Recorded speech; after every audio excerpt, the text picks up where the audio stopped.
Haleluya, hama dzinodikana. Regedzai titende Mwari mukati mezuva ranhasi. Ndoda kutaura imwe nhau iri very sensitive.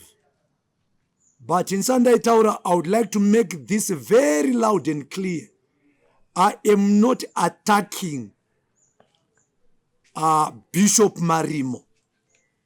I'm not attacking him. He is my brother.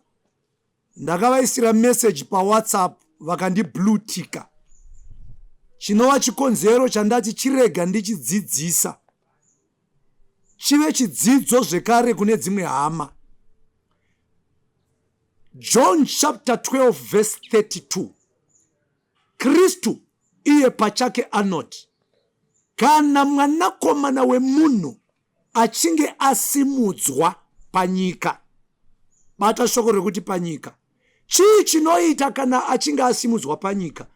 Achakwevera kana kuti achazvikwevera vanhu vazhinji kuti vauye kwaari. Bishop Marimo, nditeererei.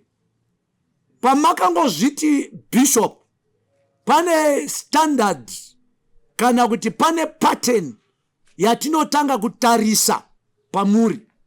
Chekutanga, ndakakunzwai pa interview yamakaita naZigo muchitaura kuti ndimi makanamata kuti vachirenje vapinde mumba.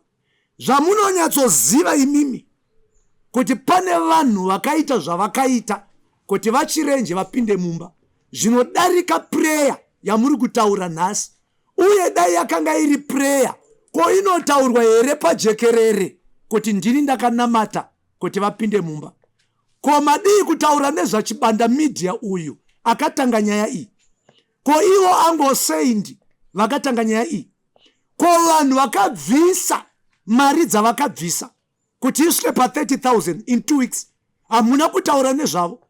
Mabva maona kunge prayer yenyu yamakaita ndo yakaita kuti vachirenje vapinde mumba.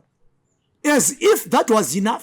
Zuro ndi zuro ndakakunzwai muchitaura nyaya yasimba rashi kuti azobatsirwa na honorable Kandishaya pamwe chete na Elder Tagwirei. Iprayer yenyu, musanyepere vanimi. Mulandrutaura kumurai title iyoyo yekuti bishop. Kuma bishop atinoziva hakuna bishop akadaro. Musanyepere vanhu.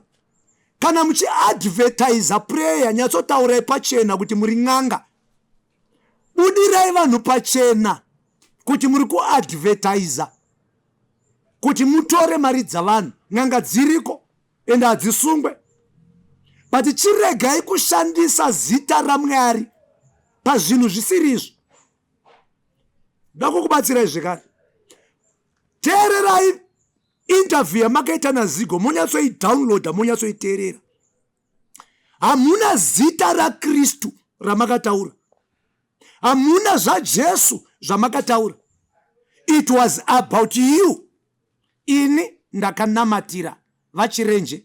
Ini ndakanamata vanhu vakava nematestimony. Ini ndakanamata Simba akazobatsirwa nana honorable Kandishaya. Ini, it's all about you. Yet the kingdom message, Marimo, it's not about you. It is about Christ. If there is no Christ in your message, if there is no Christ in your testimonies, if there is no Christ, kureva kuti your message must be Christ-centered. Our testimonies must be Christ-centered. Zvinoimimi manje uri kutsvaga mari. Zvatinotoziva tiri vaviri kuti iwe uri kutsvaga mari uchishandisa zita raMwari. Saka ndati ndiuye ndikutsiure, chinja maitiro ako. Ndava Zimbabwe Council of Churches for Justice and Protection, where I preside as the director, is coming after people like you who manipulate, capitalize on innocent believers. Vanenge vachuya vaine mwoyo wekuda Mwari. Chimbotsvagawo chibanda, tsvaga Zigo, tsvaga Ango Saint, tsvaga Zim Prime Live TV, tsvaga DJ Sparks, wamboti uda kuparidzawo nezvajesu, wambomira kuisa manhamba ako kuti varida kubatsirwa. Chinoita kuti nyika ibatsirwe nekukurumidza is when you preach the message of the cross, and the message of the cross is Christ centered. Nekuti wakandi blue ticker, ndosaka ndauya kwauri. God bless you.